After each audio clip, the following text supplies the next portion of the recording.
policy issue.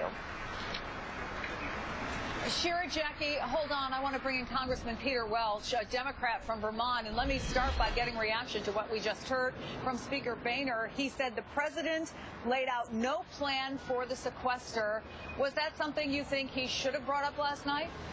Well, I think he did bring it up, and I think we're just talking past each other right now. The two things the president spoke about are, one, let's focus on the middle class. And in fact, I think a lot of my Republican colleagues agree. There's a disagreement about how best to do it.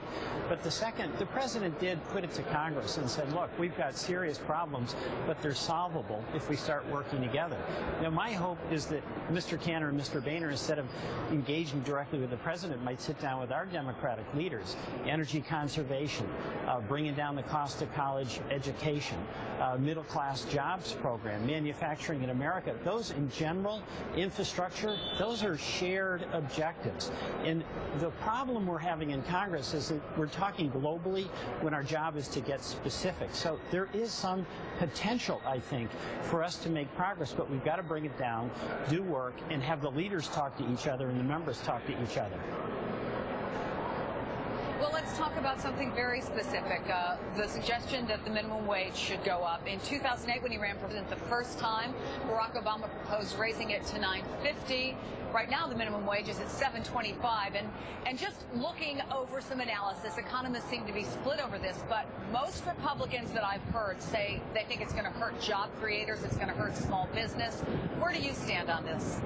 Well, I support raising the minimum wage. I mean, the fact is it does have an impact. If an employer has to pay more, that's a little tougher on the employer. But there's a basic proposition that if you work full-time and you work a hard job, you ought to be able to pay your bills. And obviously with a $7 plus minimum wage, that's not working out. So, you know, it's not as though you can raise the minimum wage and have all problems in the economy vanish. But on the other hand, having a minimum wage where people work really hard and they can't even pay for an apartment, you know, that's not a sustainable economy.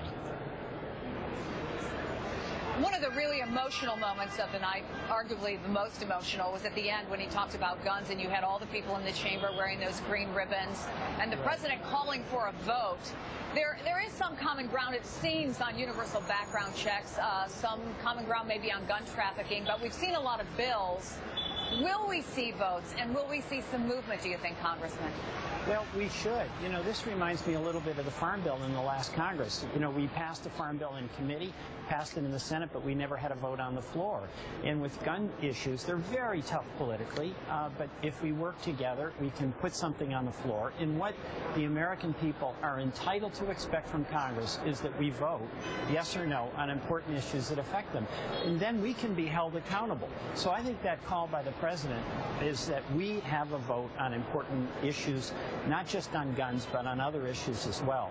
I mean, the bottom line here is the congressional leaders ought to start working with each other. We have our own job to do. The president proposes, Congress disposes. And there's enough common ground on energy, let's say energy efficiency, where we could do something that would be beneficial to this economy, save people money, reduce our carbon footprint, without having to resolve the climate change issue, where there continue to be sharp differences. In issue after issue, there's a potential for Congress to start functioning.